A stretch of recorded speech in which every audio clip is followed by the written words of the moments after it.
because we already aired the fake allegations against Kavanaugh, they were out there. And because they were out there, we aired more allegations against Kavanaugh. But because we didn't air the allegations about Tara Reade, because it was Joe Biden, we felt no need to air them.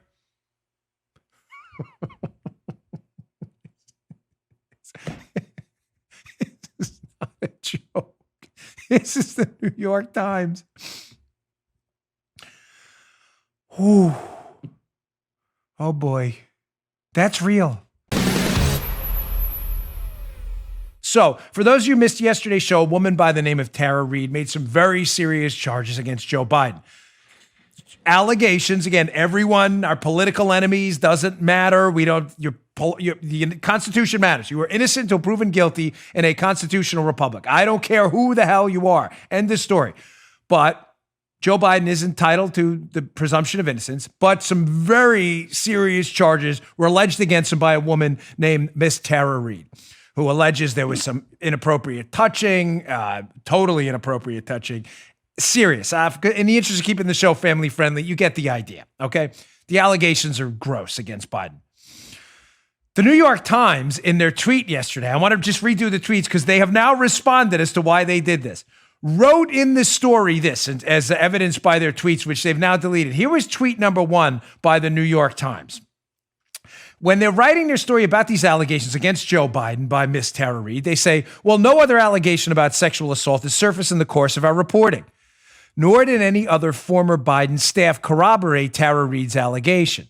We found no pattern of sexual misconduct by Biden beyond hugs, kisses, and touching that women previously said made them uncomfortable. What the hell? WTH, over? Huh? You found no other pattern beyond a pattern of touching that made women uncomfortable? Okay, we discussed it, so I don't want to go. Yeah, that's their reporting, not Bongino.com. Right. That's the New York Slimes, right? The Slimes then realizes that, oh my gosh, this may reflect poorly on Biden, our own reporting. So what do? They come out with tweet number 2, deleting tweet number 1. We've deleted a tweet in this thread that had some imprecise language that has been changed in the story. Of course, even to be fair here, I hate that expression, but seriously, to be fair, even some liberals were like, liberal actors and people who were into the Me Too movement and promulgated the Me Too movement were like, wait. What? So Ben Smith, who I don't think honestly is that credible, but asked some honest questions, interviewed Dean, I always get, is it Baquet or Baquet? I don't even care, the editor of the New York Times, and said, hey, Daddy-O, what's the deal? You waited 14 days to report this very serious allegation against Biden by Miss Tara Reade. And not only that, you deleted your own reporting on the story about a history of inappropriate touching. Why did you do that? Let's go to the Washington Examiner, because I refuse to put up a link to the New York Times. Anyway, this is in my show notes so you can read the story. The Washington Examiner has the answers the New York Times gave this, which are disturbing. I mean, Madison Dibble, Washington Examiner, in the show notes, Bongino.com/newsletter if you want us to email you these articles every day. New York Times admits the Biden team influenced edits to their story on sexual assault allegation. Wait, what? So, well, let's get to the admittance first. The New York Times is now admitting the Joe Biden team basically runs their newspaper. Don't worry, ladies and gentlemen, all the news is fit to print. The Gray Lady, the Washington Post, democracy dies in the darkness. These people are the darkness. Let's go to a screen cap from this piece. This is unbelievable. This is the editor of the New York Times. He added, listen to the opening line. When asked why you deleted your own language about Biden's history of touching women inappropriately, the Times editor, Dean Baquet, says, well, we didn't think it was a factual mistake. Oh, that should be it, folks. That should be the end of it. So your facts were right. No, it goes on, Joe, as if Baquet can't dig himself any deeper. He says, we didn't think it was a factual mistake. I thought it was an awkward phrasing issue that could be read different ways and that it wasn't something factual we were correcting. So I didn't think it was necessary to explain. Oh my gosh. What? So you're pretending to be news reporters, right? It's the New York Times, the Gray Lady, the ultimate authority on the facts. And you're admitting you corrected a report even though the facts were right? Not my words. Dean Bongino. Dean Bongino. He's got one of those fancy names. Bongino.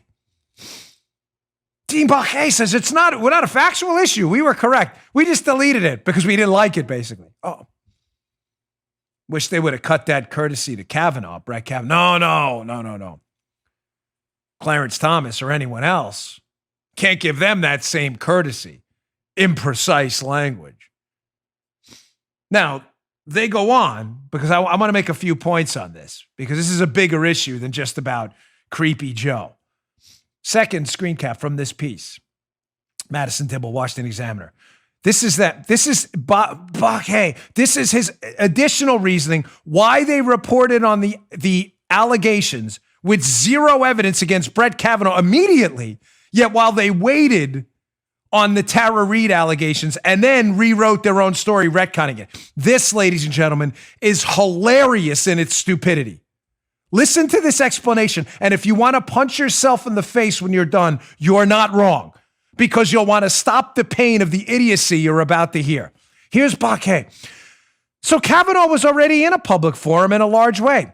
Kavanaugh's status as a Supreme Court justice was in question because of a very serious allegation. And when I say in a public way, I don't mean in the public way of Tara Reade's. If you ask the average person in America, they didn't know about Tara Reade's case. Baquet explained. What the hell? Believe me, if I know, I'm really trying to keep this show semi-family friendly. If there was ever a moment in the history of the show I wanted to drop an F-bomb after a what the, this is the moment right now. Did you process what this moron just said? Oh, Dad, you got to stop copying more. No. This is moronic. This is imbecilic to the 1,000th degree on a geometric scale. He says, so even though basically there's no evidence any of the Kavanaugh allegations were actually true, we wanted to print them because they were out there. And because they were out there, we had to print them. What? Can you put that up again? I'm not kidding.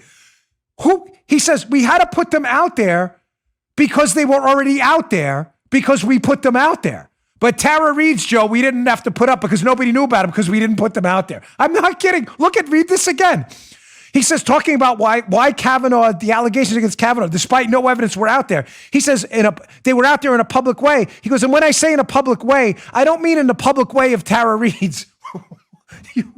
Ombudsman Joe, I need you to, we haven't asked you to put the ombudsman hat. As the audience referee, as the spokesman for the audience, when Dan Bongino and Paula, speaking about himself in the third person, Bob Dole style, thinks the audience is confused, I need you to step up. Does this make sense, my translation here? Baquet is essentially saying that because we already aired the fake allegations against Kavanaugh, they were out there, and because they were out there, we aired more allegations against Kavanaugh. But because we didn't air the allegations about Tara Reade, because it was Joe Biden, we felt no need to air them.